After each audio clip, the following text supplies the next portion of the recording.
to keep talking about what we can learn from the conformal bootstrap. And yesterday,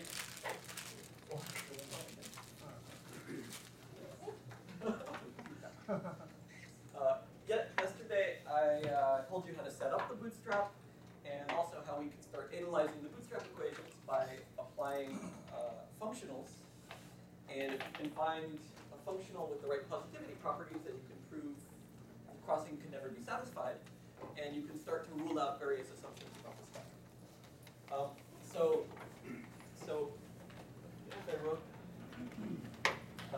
some rule which took the following form.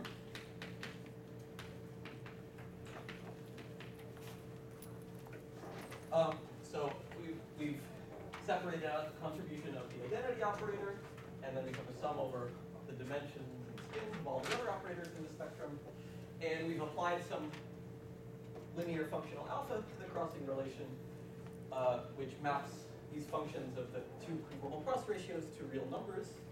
And if we can find a functional such that this is strictly positive, and these are all greater than or equal to 0, then we have a contradiction, using the fact that these are squares of real numbers.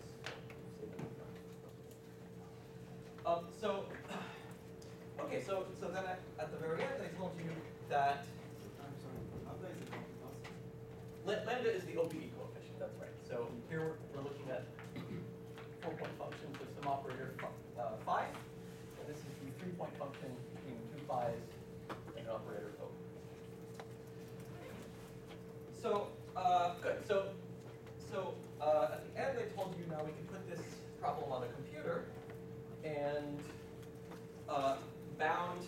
place a bound on the dimension of the first scalar operator appearing in the phi OBE. So let me call that delta phi squared as a function of delta phi. And if you make the plot for 3D CFTs, then it looks like this, where everything above this curve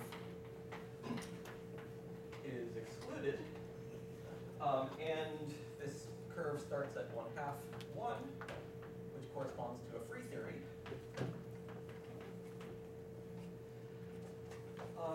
And then I told you the fact that the 3D Ising model seems to live, first of all, on the boundary of this allowed region. This is a numerical observation. And also it seems to live in some interesting quarter. So there's an obvious change in slope in the bound to the left of this point, to the right of the point, and the Ising model seems to live in the point. So this raises a lot of questions. So why does the Ising model saturate the bound? Is there some better way to characterize it? And also, can we use this fact to make precise determinations of the leading scaling dimensions in the Ising?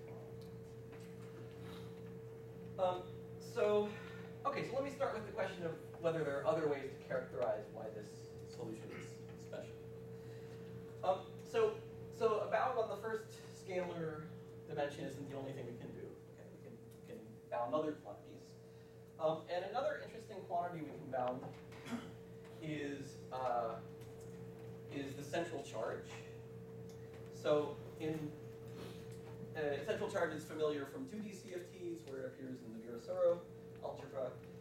But in general, CFTs, we can also define a central charge, which is the coefficient appearing in the 2-point function of the stress energy tensor.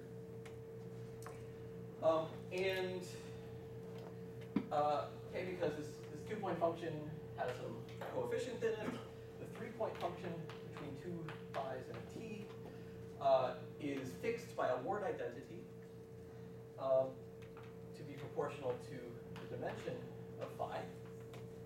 So now if I go and canonically normalize the stress tensor and I turn this into a 1, then I get delta phi over root c in the 3-point function. And this is the coefficient that shows up in the crossing relation. Okay? So by placing bounds on the coefficient sitting in front of the stress tensor conformal block, we can obtain bounds on C as a function of them. So that's another thing we can do. So, and in general,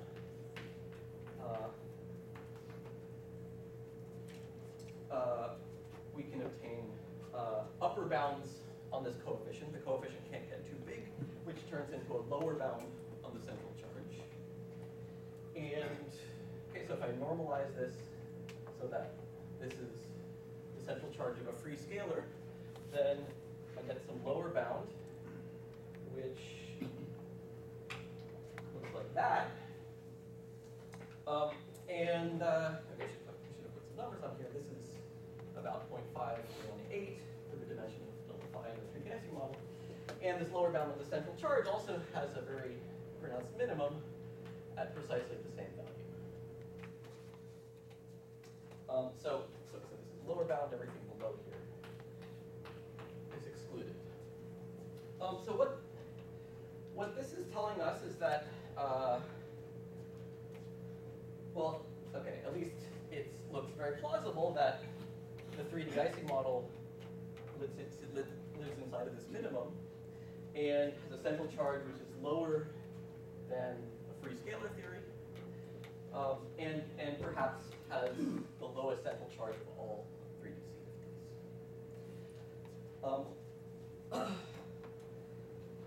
So this is another way, it looks like another way to characterize what makes the Ising model special. It's the 3D CFT that minimizes the central charge.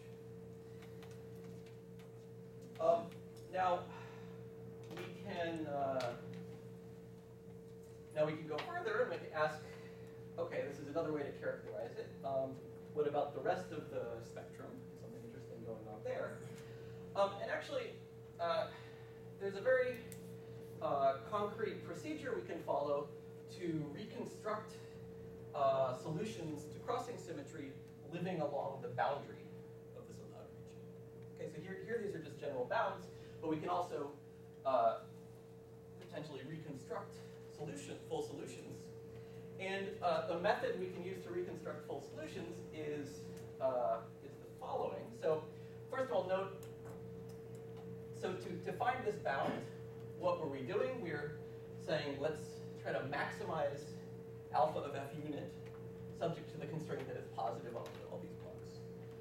Now, so if the maximum value of alpha of f unit is positive, then we proved a contradiction. We live in this disallowed region. But if we adjust our parameters and find that the maximum value of f unit is negative, then we're in the allowed region. We haven't proved any contradiction. So the boundary between the disallowed region and the allowed region corresponds to when alpha of f unit crosses over from being positive to negative. And in particular, the boundary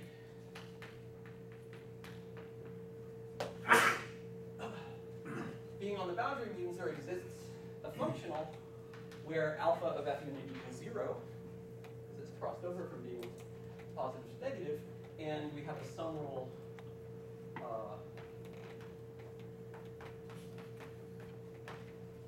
that looks like this.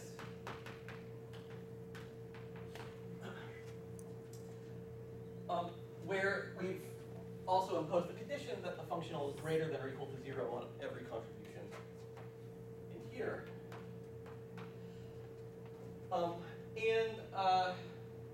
And so how can this equation possibly be satisfied? Right, the only way this right-hand side could equal 0 is for a given operator, either alpha of f equals 0 or the OPE coefficient equals 0.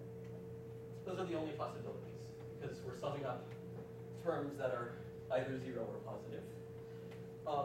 So if you want the OPE coefficient to be non-zero, the functional had better have a 0 when acting on the contribution of that particular operator. So now you can actually go and just plot the boundary functional. So let's say plot alpha f delta. Let's focus on scalar operators L equals 0 on the boundary, and what do we see? We we see it has some discrete set of zeros. And the locations of the zeros are the only places where the OPE coefficients are allowed to be non-zero. So where do these zeros happen? Well, the first zero happens, put some number on this plot, this is like 1.441. And so this first zero happens at a scalar dimension of 1.41. But then you see the next zero at 3.8, and so on. So there's some discrete set of zeros that you can extract. And by doing this, you can actually start moving along this boundary and seeing what is the spectrum of the solution, the boundary solution look like. So I can do that either with this boundary or with this boundary. And actually one thing you can check is that the solutions that you get are the same. If I construct it for this boundary or for this. So let me just give you a sketch of what those boundary solutions look like. So let me focus on the scalar operators. So what I'm going to do is plot the locations of these zeros as a function of delta phi for the boundary solution. And so the first one, let's go over here, it follows this curve. And it's going to be fairly zoomed out, so it's going to look relatively flat, but this is around 1.41, this is 0.518. But then you can follow the next curves, and over here, you see some curve, you see another scalar over here. But something very interesting happens when you get to 0.518, which is that these two curves merge together, and you actually see some what looks like a bifurcation of the operator spectrum.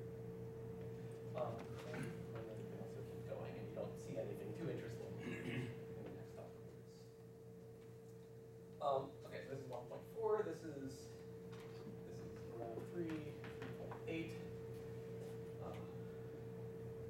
and so on. We can also do this for other spins. So we do this for, let's say, spin 2 operators. And actually something kind of similar happens. So what's the first spin 2 operator? The first spin 2 operator is the best energy tensor. And 3p CFTs, that's sitting here down at 3. But you see something interesting with the next scalar, the next spin 2 operator, 5.5. But when you get to this icing point, 5.8, actually you again see some sort of bifurcation. And to the right of this point, there's another somewhat low dimensions spin 2 operator.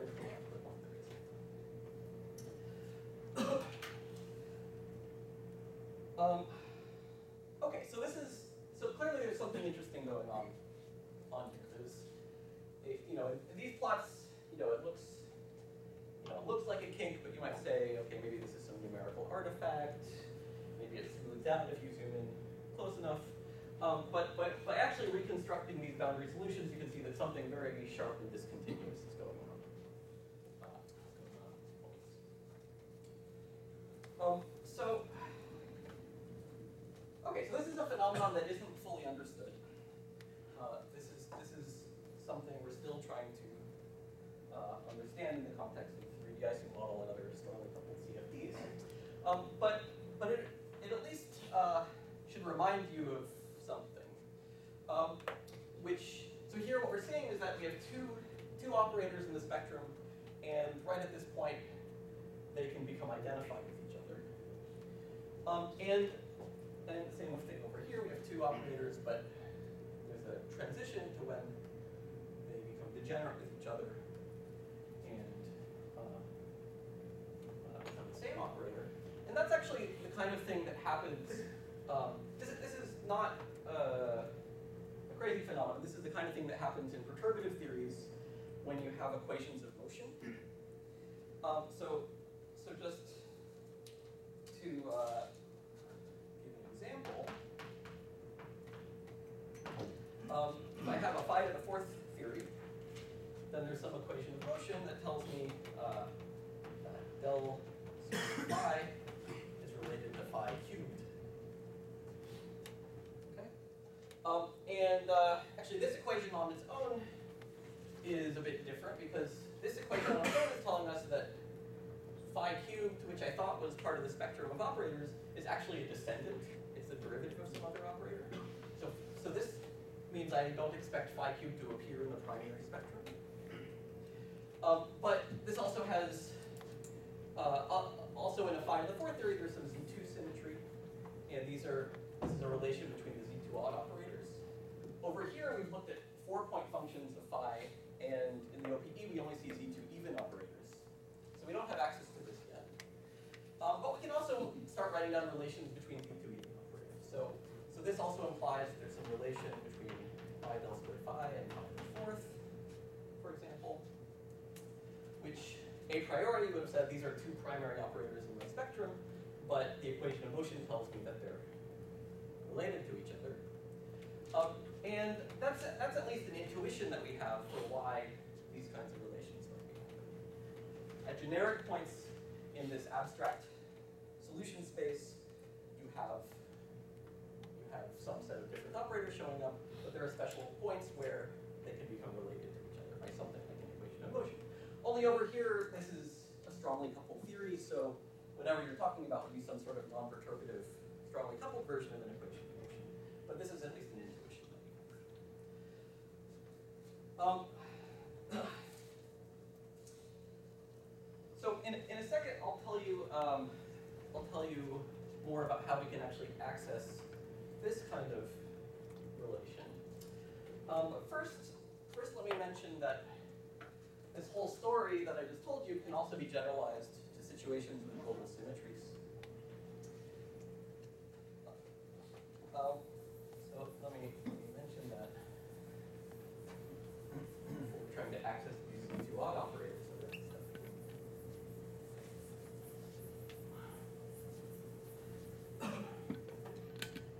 and stuff. So we can also extend this whole story to phi I, phi j, phi k, phi l, where this phi I is, say, a fundamental under an ON global symmetry. And so this requires, okay, this adds a slight complication. It means that the 4-point function can contain different tensor structures.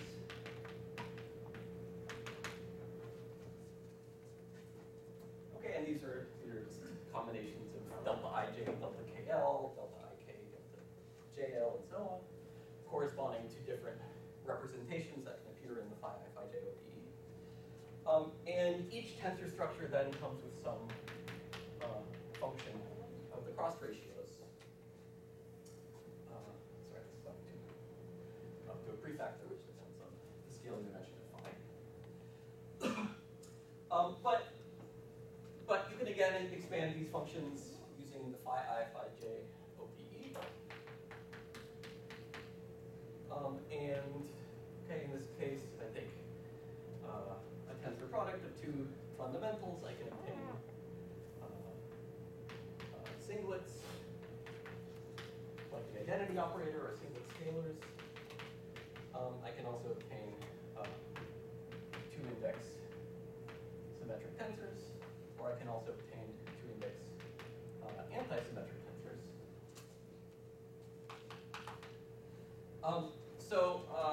So these functions gi can be expanded in the contributions of these different types of representations. So that leads to a slightly more complicated sum rule. I have some crossing symmetry relation for each tensor structure. And it leads to some vector sum rules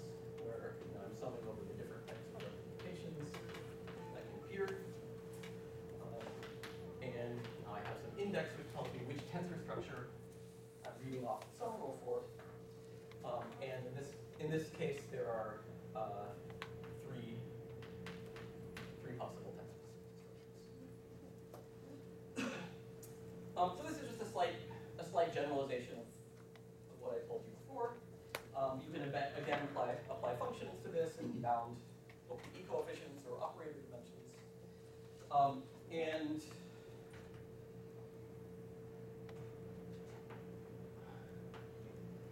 And so let me just show you what you get if I bound the leading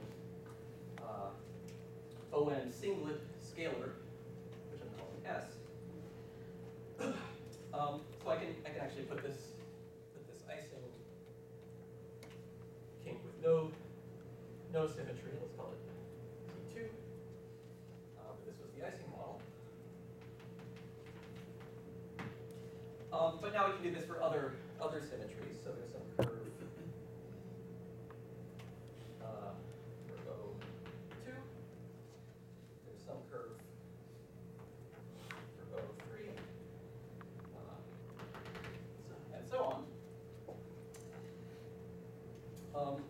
And actually, in the limit that this becomes large, these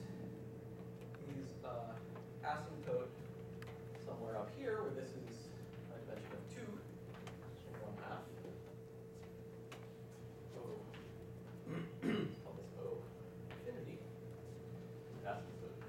The location of this discontinuity asymptotes to this point. And actually, then you can also check that, that there are interesting 3D CFTs with ON global symmetry called the ON vector models. At large n, the ON vector models can be solved analytically in an expansion of 1/n. In that limit, you get precisely 2 and 1/2 for the dimension of the singlet and the fundamental. And you can also check that for n large, how does the locations of these kinks compare to the large n calculations? And they seem to match on very, very precisely. So actually at large n, people have done calculating these things to a fairly high order, but just write down the leading results. So delta phi is 1/2 plus 4 over 3 pi squared 1 over n plus dot. Delta s is 2 minus 32 over 3 pi squared 1 over n plus dot. And also the leading symmetric tensor dimension has been calculated, and this starts at 1. It's 32 over 3 pi squared 1 over n. So one thing you can see going on here is that that the dimension of delta t at large n is twice the dimension of delta phi. This is reflecting a large n factorization that occurs in the spectrum. But it's not the case with the singlet. So this is familiar from other large n theories where you have single trace operators and multi-trace operators. The dimensions of the multi-trace operators factorize into some dimensions of the single trace components. But the dimensions of the single trace operators are not related to each other in any simple way in general. And that's what we see going on here. So this is like a single trace operator. This is like a multi-trace.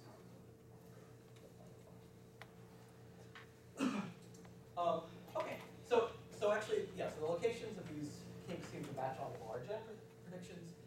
You can also compare these positions at small n. So in particular, for the O2 model and the O3 model, there are experimental systems which realize the O2 model and the O3 model. So for example, the O2 model describes the superfluid transition in helium-4. And there are very precise measurements of superfluid transition in helium-4. It's sometimes called the lambda transition. The O3 model describes ferromagnets where the spins, so this is some lattice of spins where the spins can be oriented in an arbitrary direction in space. So isotropic ferromagnets are described by the O3 model. And again, at these small values, then you can compare the Bootstrap bounds to the known values, and you see that they're saturated and they basically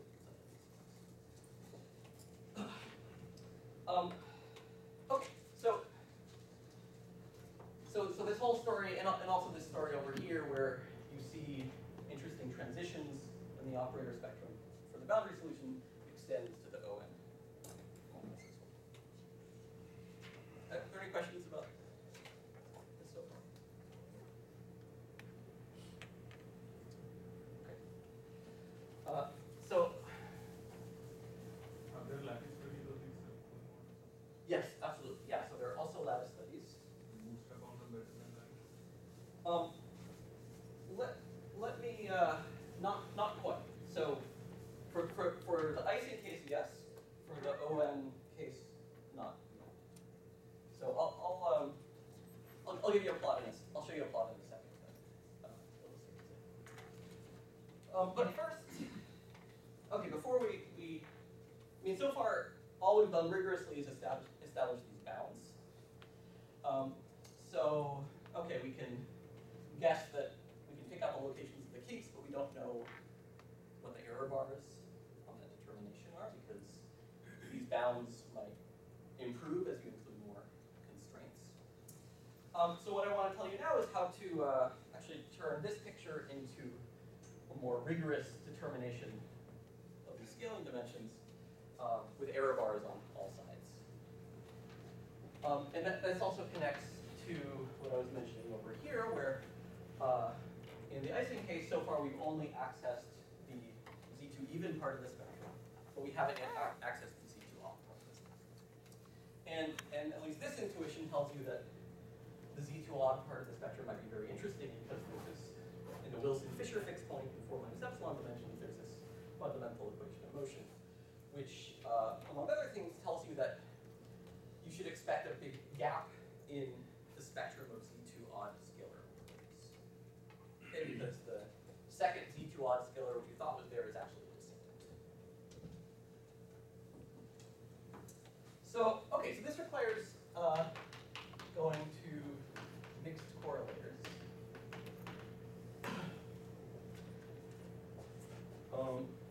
This is mentioned, this is something I did with Davidson and Stuffin and my graduate student Philip Koss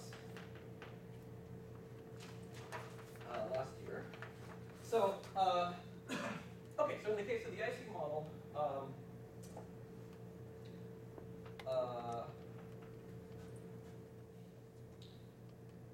what does the structure look like? I'm going to switch notation slightly and call the leading scalar sigma instead of phi, because this is our standard notation when people talk about the icing model. So the sigma OPE contains the identity operator, the leading Z2 even scalar, which I'll call epsilon now, second Z2 even scalar, and so on, because Z2 even. And we can also think about the sigma epsilon OPE, which contains these one operators. For the first one would be sigma, and the second one I'll call sigma prime, and so on.